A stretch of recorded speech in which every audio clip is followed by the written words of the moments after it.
The snow fell with an unprecedented intensity, blanketing New York City in a thick, silent white. Midnight had long passed, and the usually restless metropolis seemed to have finally succumbed to the storm's embrace. Streetlights cast a hazy, dim orange glow, and the wind howled through the deserted avenues. A sleek black Bentley glided slowly, its tires crunching softly on the snow-covered street. Inside, Alexander Reed, a millionaire CEO, drove with one hand resting on the leather steering wheel, the other adjusting the car's heat. The world outside was a blurry white, and while he had no particular reason to be driving at such an hour, he often found sleep elusive. As he turned onto Lexington Avenue, a flicker of movement at a bus stop caught his eye. He squinted, slowing the car until it came to a sharp halt. There, huddled on the cold metal bench, was a young woman in a nurse's uniform. Her blonde hair was damp with snow and her shoulders trembled beneath a coat that was clearly too thin. She sat stiffly, hands tucked deep into her pockets, her eyes vacant. A dead phone lay uselessly in her lap, its screen dark. Alexander's brow furrowed. Without a second thought, he shifted the car into park and stepped out. The biting cold instantly pierced his coat, but he barely registered it. He approached her with quiet steps, the snow muffling the sound of his shoes.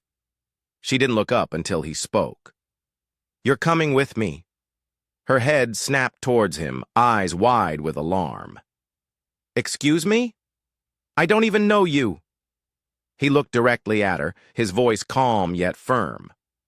"I'm not leaving you here to freeze. That's not happening." She stood up quickly, instinctively putting a few feet between them. "I'm fine," she insisted, though her voice shook and her teeth chattered. "I'm waiting for the next bus." "There is no next bus," he replied, glancing down the empty street. "Not tonight. Everything shut down. No taxis, no trains, and you're wearing scrubs in a snowstorm." "I can figure it out," she insisted, wrapping her arms tightly around herself. He didn't move closer, but there was something in his gaze that wouldn't let her look away. Not pity, not attraction, but something else. A silent, unspoken recognition. He took off his long black coat and held it out to her. "Put this on." She hesitated, then slowly reached out and slipped it over her shoulders. It was warm, subtly scented with cedar and something expensive, and instantly dulled the sting of the cold. "I can take, you home," he said simply. "Where do you live?" "Harlem," she replied cautiously. "Too far to walk," he acknowledged. "And there's no way a cab's getting through this. My car is heated and I am not a psychopath." He paused, his gaze unwavering. "You can sit in the back and I will take you wherever you need to go, or you can stay out here and get hypothermia. Your choice." She studied him for a long second. He looked familiar, though she couldn't quite place him. He had the kind of sharp, classic features one might see gracing magazine covers. Cold gray eyes, a perfectly tailored suit beneath a dark cashmere scarf, and hair just beginning to glint with snow. He looked like someone who had never known the chill of a freezing bus stop in his life. Against her better judgment, her body made the decision first. Her legs moved before her voice did. "Fine," she murmured, and he opened the passenger door. She slipped inside, unsure if this was a mistake, unsure of anything except the instant warmth that enveloped her. The door closed with a soft thud, muffling the howling wind. She watched as he walked around the car and got in beside her, then glanced at her once, before pulling away from the curb. Neither of them spoke as the car moved down the snowy street. Two strangers in a silent vehicle, bound by nothing but an unlikely moment and the quiet mercy of a man who never stopped for anyone. Until tonight. The soft hum of the heater filled the silence as the Bentley glided through the snow-dusted streets. The windows slowly cleared of fog, revealing the glittering city blanketed in white.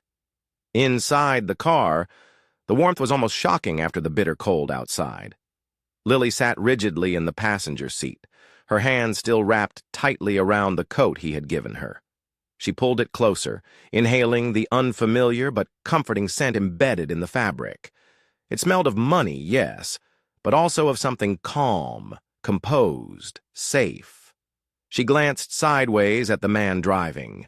He hadn't said another word since she got in, seemingly entirely focused on the road, his profile a sharp in the glow of the dashboard lights. Everything about him was meticulous, his posture, his watch, even the way he held the steering wheel. "Thank you," she said quietly, more out of habit than expectation.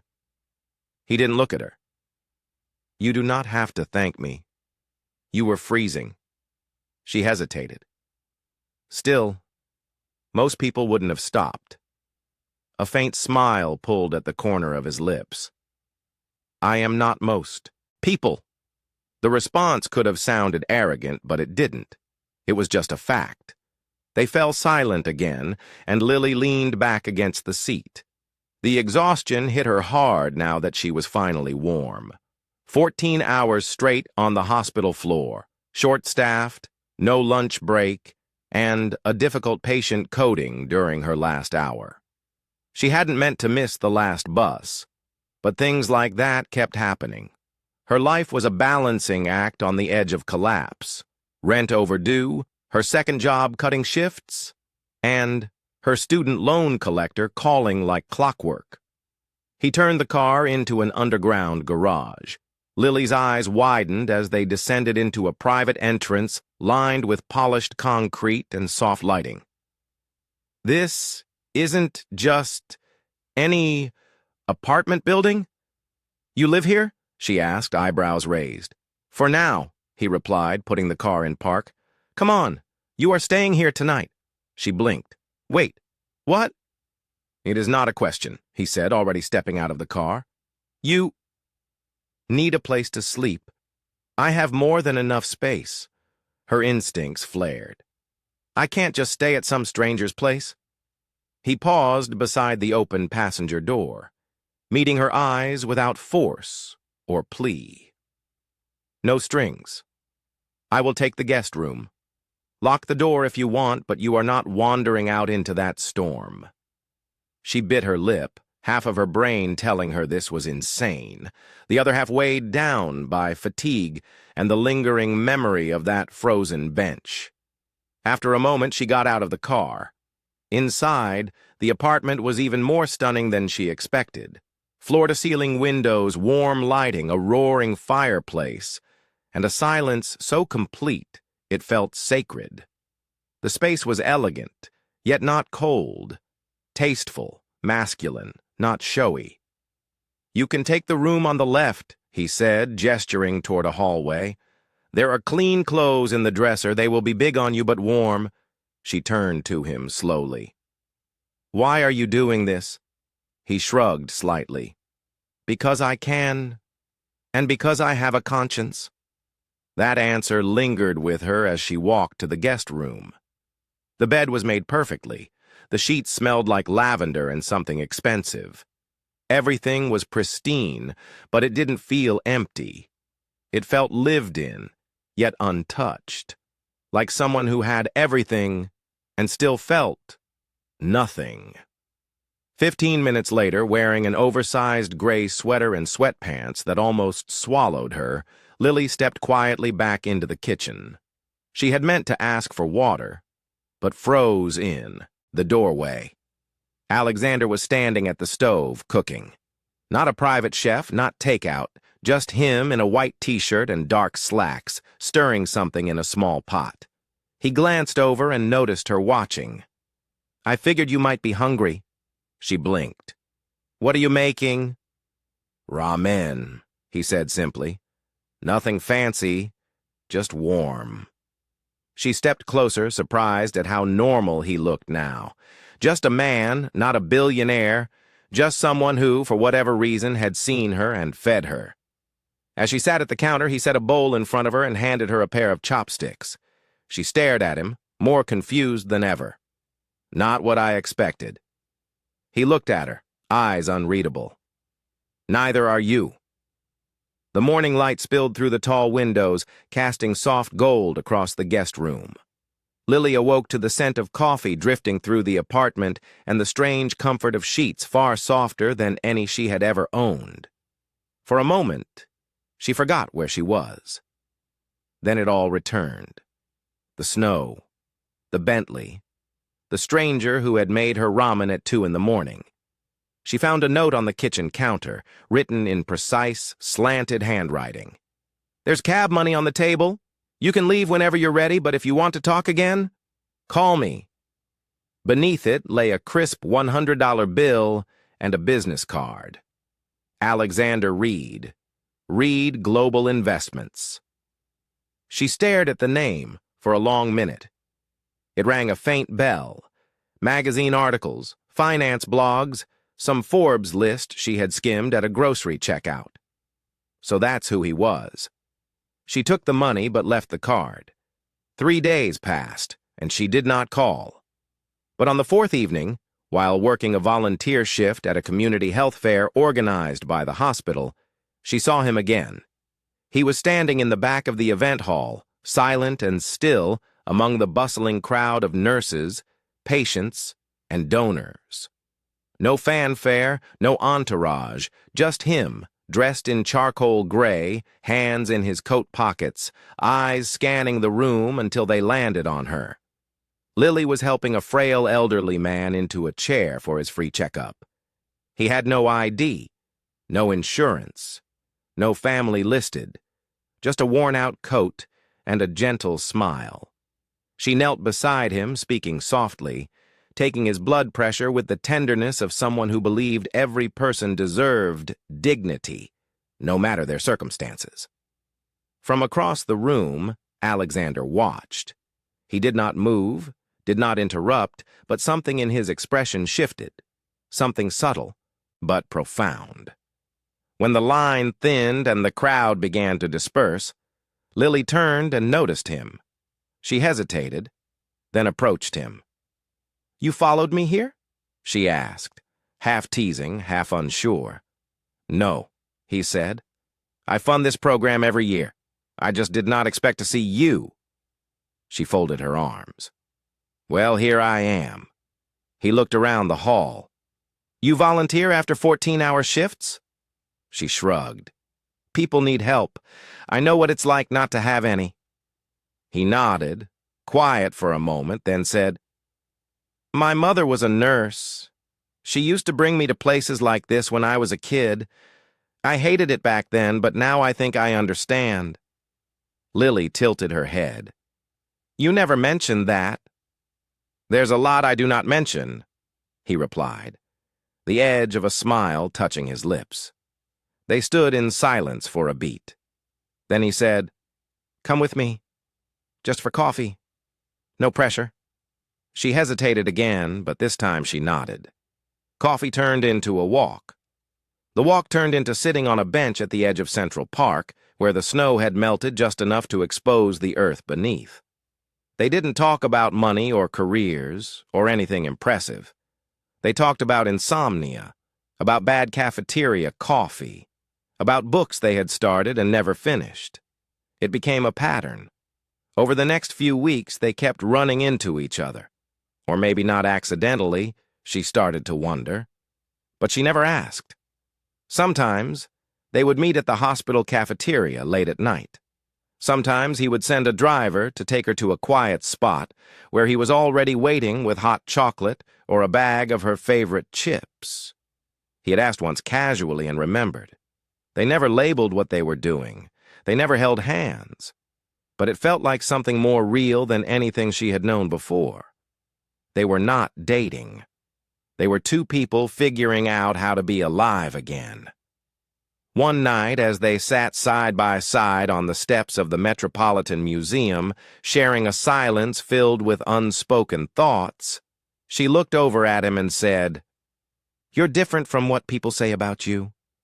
He turned to her, his voice dropping to a low murmur. "So are you?" A soft smile touched her lips. "What exactly do they say about me? That you are too kind for your own good." She offered a slight shrug. "It's not kindness. It's simply humanity." He gazed at her for a long moment. "Then perhaps I am trying to remember mine," he mused. She didn't respond, simply leaned back, her gaze drifting upwards to the stars that pricked through the New York haze. And in that quiet moment, for the first time in a long while, the night felt gentle. Alexander Reed had always found solace in silence. It was his domain, the place where he felt most in control, most profoundly himself. Success had arrived swiftly, perhaps too swiftly. By 30, he had already built and divested his initial tech firm, then pivoted to finance, where his calculated precision forged a reputation that inspired either fervent envy or complete avoidance. Yet, all his wealth had never truly filled the silence that permeated his life. It merely echoed off its walls. He was just 12 when his mother was taken by cancer, swift and merciless. She had been a nurse at a modest community hospital, the kind who lingered late with dying patients, who offered blankets to the homeless, who still managed to kiss her son goodnight even when exhaustion threatened to buckle her knees. His father, a cold, distant man, consumed by business, had been at a loss with a grieving child. And so Alexander was dispatched to boarding school, while his father buried himself in quarterly reports. Alexander learned quickly not to need anyone, not to anticipate warmth, not to hope for gentleness. By 25, he commanded millions. By 30, billions. Yet, not a single cent could diminish the vivid memory of his mother. In his private office, concealed by walls of glass and polished walnut, sat a single unchanging photograph. A faded picture of her in her nurse's uniform, smiling at the camera as if life could never falter. Lily's uniform, startlingly, was almost identical. It was the very first detail that had struck him about her, even before he registered her trembling hands or her determined voice. He never shared this with Lily. Instead, he began to do what he did best: operate in silence. Through discreet legal channels, he meticulously tracked down her outstanding student loans and paid them in full. He established a health scholarship in her name at the very nursing school she had attended. No announcements, no public credit given. He observed that her hospital was struggling to sustain its low-income care program, particularly during the harsh winter months. A quiet, anonymous donation arrived, of course, sufficient to keep it running for the next 3 years. He was exceedingly careful, never allowing her to glimpse the intricate threads he pulled behind the curtain. To Lily, he remained simply Alexander, a strange, quiet man, generous in subtle ways, but never ostentatious. She had no inkling of how closely he followed her world, how often he rerouted his own crucial meetings just to sit anonymously at the back of a conference she might attend, or how he once waited in his car for hours outside her hospital during a blizzard, simply to ensure she made it safely to her night shift. He continually told himself it wasn't about control. It was about making sure she had the freedom to continue doing what she loved. He had seen what burnout did to people like her. He had seen it in his mother's eyes near the end. He would not let Lily carry that same weight, at least not alone. Some nights, after one of their quiet, unstructured meetings, he would come home and walk into his office, staring at the photo of his mother. He would think of the way Lily smiled at her patients, of how fiercely she protected people who had nothing. "You would have liked her," he once murmured aloud to the picture. "You were the same." But he never said those words to Lily. Not yet. He was still learning how to open the door to that part of himself, the part buried long ago when a small boy in a black suit stood beside a casket and stopped believing the world could be soft. Lily was changing that. With every unguarded laugh, every late-night story over takeout containers and mismatched mugs of tea, she chipped away at the armor he had worn for decades. But she did not know what he was doing for her in the shadows. He did not do it for gratitude. He did it because something about her made the silence inside him feel less endless. And for a man like Alexander Reed, that was everything. The hospital hallway smelled of antiseptic and overused coffee. Nurses moved briskly from room to room. Doctors barked orders into phones, and the overhead lights buzzed faintly, like a tired heart refusing to stop. In room 412, a figure lay motionless on the narrow hospital bed. Her skin was pale, her breathing slow, her blonde hair strewn across the pillow like spilled sunlight dulled by exhaustion. Lily had collapsed mid-shift right in the hallway between two patient rooms. She hadn't eaten in 12 hours, had worked a double shift, and was halfway through another when her knees buckled and her vision turned black. By the time someone caught her, she was already unconscious. There was no next of kin listed in her file, but someone still showed up. Alexander's black car pulled into the hospital lot within 30 minutes of the call. No hesitation, no delay. When he entered the building, the staff looked up, not necessarily because they recognized him, but because of the sheer force of presence that accompanied him. A man who rarely stepped into places like this unless lives or companies were at stake. He reached her room, opened the door, and stopped. She looked small, too small. Her IV line hung silently beside the bed, fluids dripping into her arm like whispered apologies for what her body had endured. Her chest rose and fell with a labored rhythm. He walked in slowly, his steps heavy, and sat beside her. For a long moment, he did nothing, just watched her. Then he reached out and gently took her hand. It was cold. He pressed it between both of his, the way he remembered his mother doing when he had fevers as a child. He closed his eyes. When Lily stirred 2 hours later, it was to the feeling of warmth wrapped around her hand.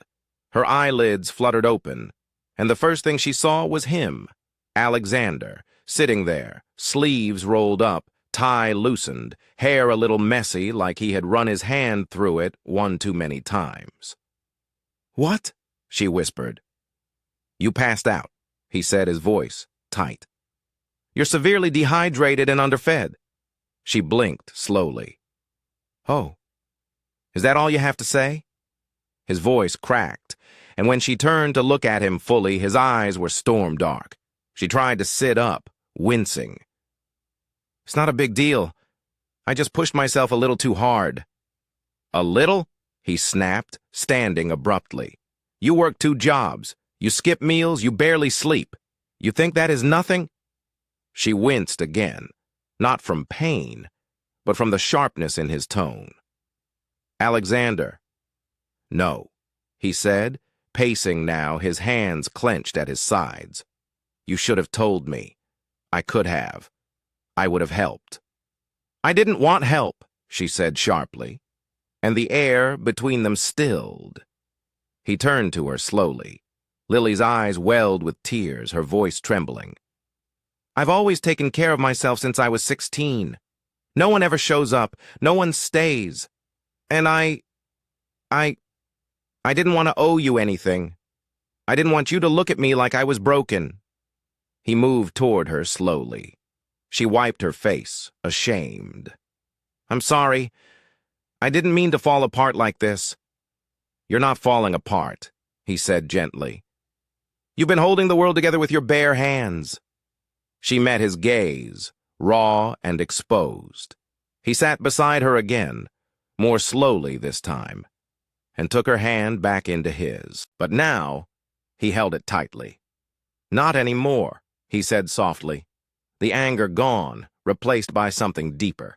From now on, you're mine to take care of. She stared at him, stunned.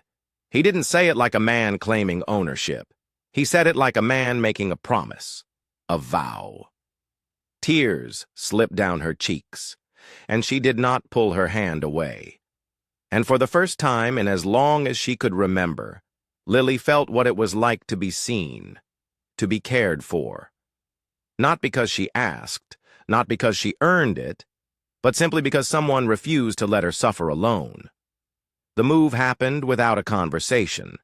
There was no official moment, no proposal, no labeled boxes or signed agreements.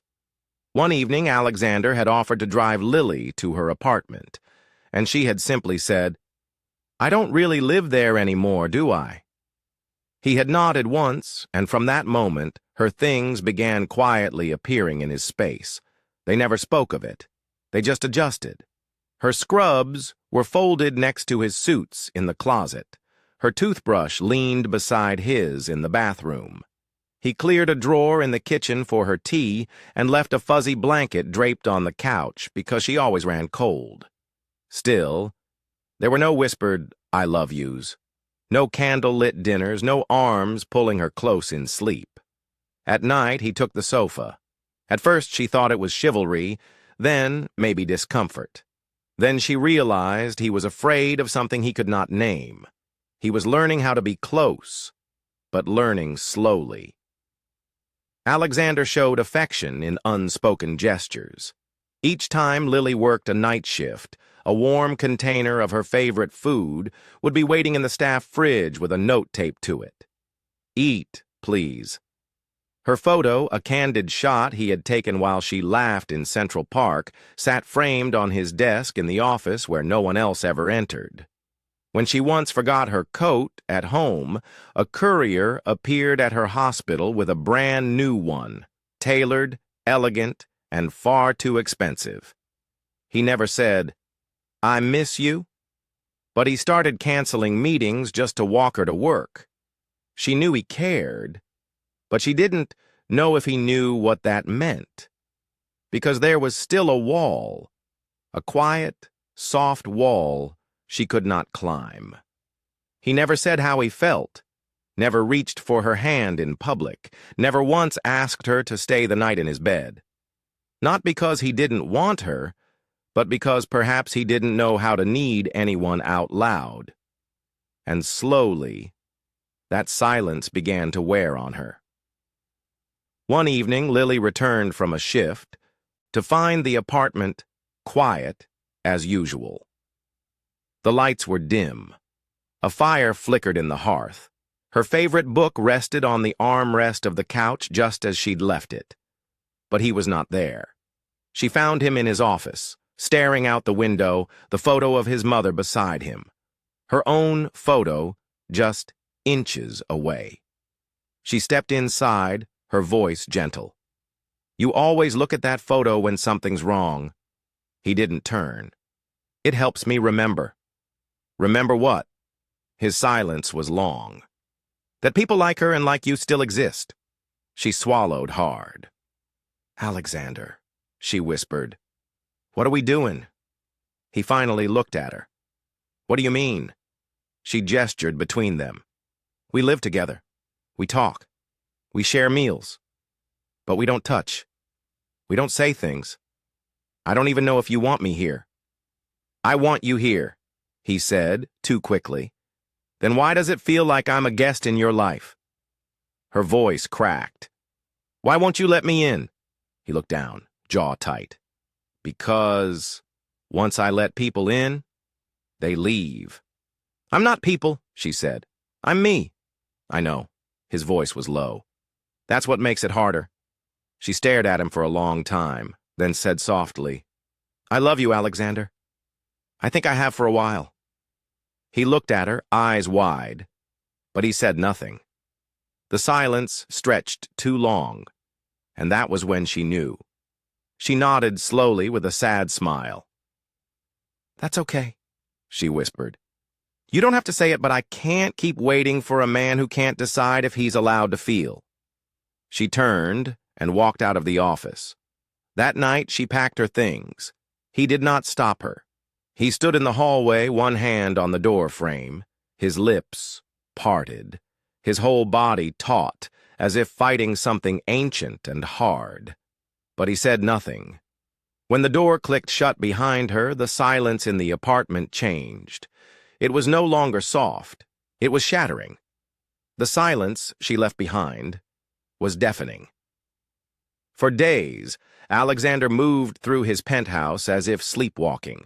The fire in the hearth burned low. Her blanket remained on the couch, untouched. Her teacup still sat in the sink.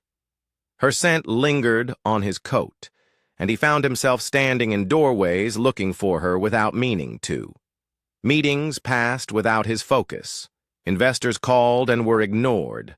A multi-million-dollar merger was postponed, something he had never done in 15 years of business. His assistant knocked gently on his office door one afternoon. "Mr. Reed, the Tokyo board is waiting for your confirmation." He stared at the photo on his desk, the one of Lily, the one he could not bring himself to move. "Cancel it," he said. The assistant blinked. "Sir, cancel it." Then he stood, grabbed his coat, and left the building without another word. He needed to find her. It was late when he arrived at the hospital. Snow had begun to fall again, light but steady. The city buzzed around him as he walked through the sliding doors, the air inside sterile and bright, so unlike the warmth she used to bring to it. At the front desk, he asked for her. The nurse glanced at the screen, then frowned. "Lily Bennett? She transferred 2 weeks ago." His heart dropped. "Transferred?" "Yes," the nurse said, politely distracted. "She's no longer with this facility. She didn't leave a forwarding address." He stood there for a long moment, stunned. The lobby was full of patients, doctors rushing by, the beeping of machines, but he heard none of it. "She didn't even say goodbye," he murmured. The nurse looked up, sympathetic. "Are you family?" He paused.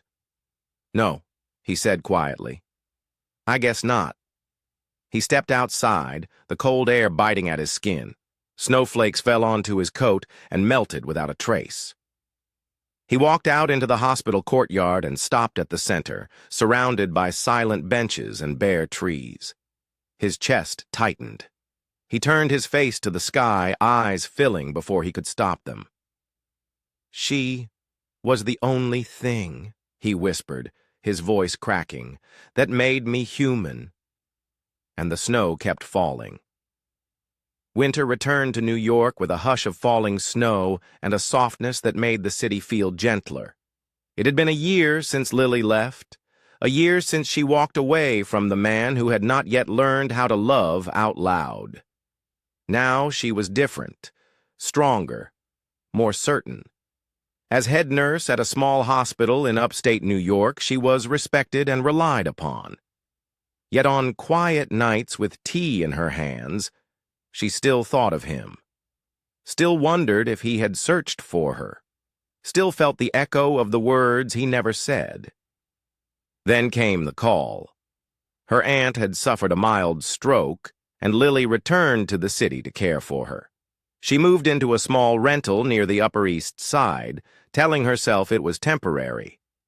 One snowy morning, she wandered familiar streets and instinctively stepped into a small flower shop she once loved, the same one where long ago she'd seen Alexander choosing flowers for a child. The bell chimed. There he was, his back to her, tall and still, lifting a stem of white, tulips, from a display. She froze. He turned.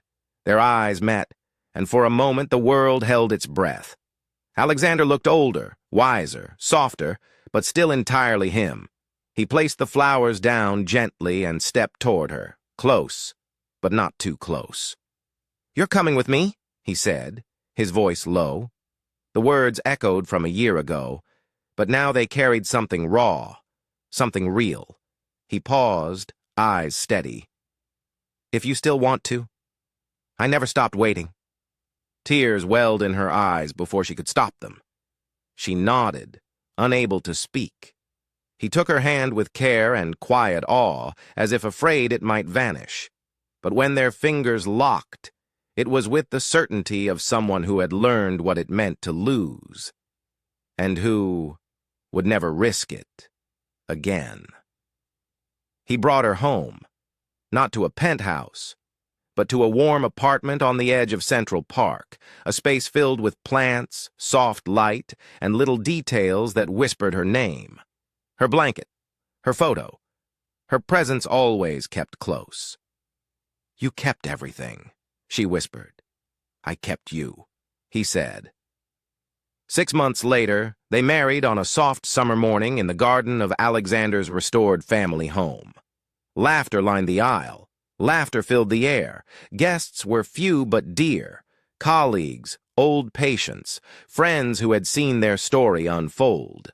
Among them sat the elderly man Lily once cared for during a hospital fundraiser, the very moment Alexander had truly seen her. He rose to speak during the ceremony. "She's always been an angel," he said through tears. "Now she's found her guardian." Alexander spoke his vows without notes. "I didn't know how to love before you," he said. "But I promise, every day I'll learn. With you." Lily touched his cheek, her voice soft. "We'll learn together." That night, long after the last guest had gone and candles flickered low, they sat wrapped in a blanket on the porch of their new home, the hush of a summer storm in the distance. Lily leaned into him, smiling. "I never thought a freezing night at a bus stop would bring me home." Alexander kissed her hair, his voice a whisper against the wind. "That night," he said, "I didn't save you." He turned her face gently toward his. "You saved me." And that was the story of a freezing night, a silent man, and the woman who taught him how to love. Sometimes, the people who save us don't arrive with grand gestures. They come wrapped in quiet kindness, late-night ramen, and a hand held in silence.